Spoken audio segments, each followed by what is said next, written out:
Akkuma ka'umsa Google fi bilbiloota ismaartii bara jijjiiramaa keessa jirra. Hojjettoonni AI dhaabbata gareewwan guutuu bakka buusuuf kan qophaa'an yoo ta'u, addunyaan akkuma beeknu bara baraan jijjiiramuuf jirti. Saffisa, guddinaa fi moodeelota haaraan AI waan nama raajuudha.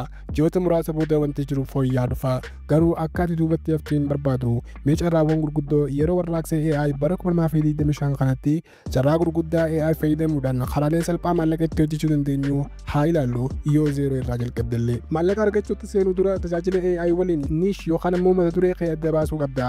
Yoo duraan mata duree filattee ta'e tarkaanfii kana darbuu dandeessa. Karaan niish yookaan immoo mata duree tokko filachuu itti dandeessan inni gaariin waan beektanii fi akkasumas jaalattan irraa jalqabuudha. Maaltu si gammachiisa? Maal irratti quuqama qabda? Waan quuqama hin qabne yoo filatte daftee fedhii dhabda. Kanaaf wanni eegaluuf fedhii qabdu irratti xiyyeeffachuun baay'ee barbaachisaadha. Amma erga niish argannee booda carraa AI gurguddoo sadii bara 2025tti maallaqa argachuuf nu gargaaran adda baafnee haa ilaallu.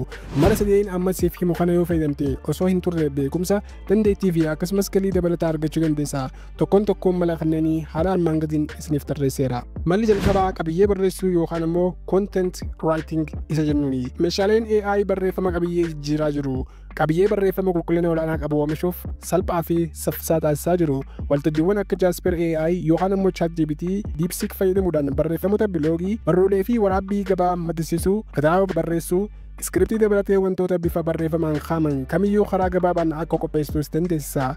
Tajaajila barreeffama qabiyyee daldalaa biloogaroota, weebsaayitotaa fi akkasumas abbootii qabeenyaa onlaayinii kanneen qabiyyee idilee tiraafikaa oofuu fi akkasumas SEO yookaan immoo Search Engine Optimization isaanii guddisachuuf barbaadaniif dhiyeessuu dandeessa. AI barruulee bifa dheeraa irraa kaasee haga maxxansa miidiyaa hawaasaa fi ibsa oomishaatti waan hunda uumuuf si gargaaruu danda'a. Akkasumas qabiyyee SEO Optimized irratti adda ta'uu dandeessa. Odees daldaltoonni motora barbaacha irratti sadarkaa fooyya'aa akka qabaatan gargaara. Kana godhuudhaaf weebsaayitii mataa keetii yoo qabaatte karaa adda ta'een nama fayyadamaa taata. Barnoota yeroo dabaree irratti akkaataa weebsaayitii mataa keenyaa karaa salphaa fi bilisaa ta'een itti banatan ilaallee jirra. Akkamiin AI fayyadamuun daqiiqaa muraasa keessatti barreeffaman niish kamiituu akka barreessinu yeroo gabaabaatti isiniif dhiyeessa. Haga ammaatti AI fayyadamtee weebsaayitii kee irratti barreessitee beektaa? Komentii irratti na beeksisi. Yoo hin beektan ta'e ammoo viidiyoo itti aanu keessatti akkaataa karaa salphaa ta'ee fi akkasumas humanized ta'een barreeffama weebsaayitii keenyaaf AI fayyadamuudhaan akkamiin akka barreessuu dandeenyu viidiyoo itti aanu keessatti qabadhee dhufa. Malli inni lammaffaan ammoo qabiyyee uumuu yookaan immoo content creation. Qabiyyee uumuun guddachaa jira. YouTube automation immoo giddu galeessa isaati. Keessattuu YouTube automation nama oomisha qabiyyee guddisuu barbaadu kamiifuu albuuda warqeedha. Meeshaalee AItiin hojiiwwan akka viidiyoo gulaaluu, SEO fooyyessuu fi akkasumas suuraa fi viidiyoo ofumaan hojjechuu dandeessa. Waltajjiiwwan akka VidIQ yookaan immoo TubeBuddy AI walitti makuun mata dureewwan trendii argachuu irraa kaasee hanga mata dureewwanii fi ibsa kee fooyyessutti chaanaalii YouTube kee ofumaan akka guddifattu si gargaara. AI fayyadamuudhaan iskiriptii barreessuu irraa kaasee hanga sagalee AI mataa isaatiin hojjechuutti mala si dandeessisuudha. Koorsii akkaataa YouTube automation AI fayyadamuudhaan itti eegalan immoo guutumaan guututti afaan Oromootiin isiniif qopheesseera. Namni haga ammaa hin eegalii yoo jiraattan ta'e immoo weebsaayitii keenya tpals.com isa seenuudhaan viidiyoo kana erga daawwattanii kallattumaan barnoota keessan eegaluu dandeessan. Liinkii isaa descriptionillee isiniif kaa'itiin jira. Malli inni sadaffaa AI fayyadamuudhaan maallaqa itti hojjechuu dandeenyu ammoo ijaarsa weebsaayitii yookaan ammoo weebsaayit building isa jennuuni. AI marsariitii ijaaruun haala nama ajaa'ibuu kan dandeessudha. Waltajjiiwwan akka T-Web saffisaan marsariitii akka uumtu si dandeessu.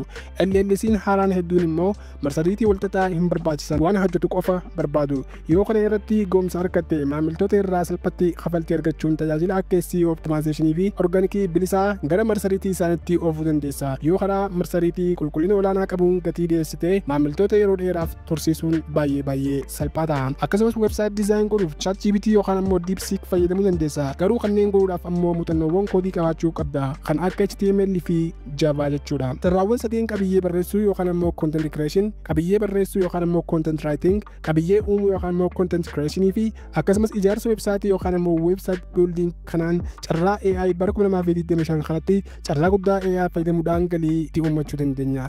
Garuu hunda keessatti wanti guddaan maamiltoota argachuudha. Kanaaf YouTube automation audience yookaan immoo hordoftoota argachuu fi akkasumas dhaabbilee biroo beeksisuun galii dabalataa akka argattu si taasisa.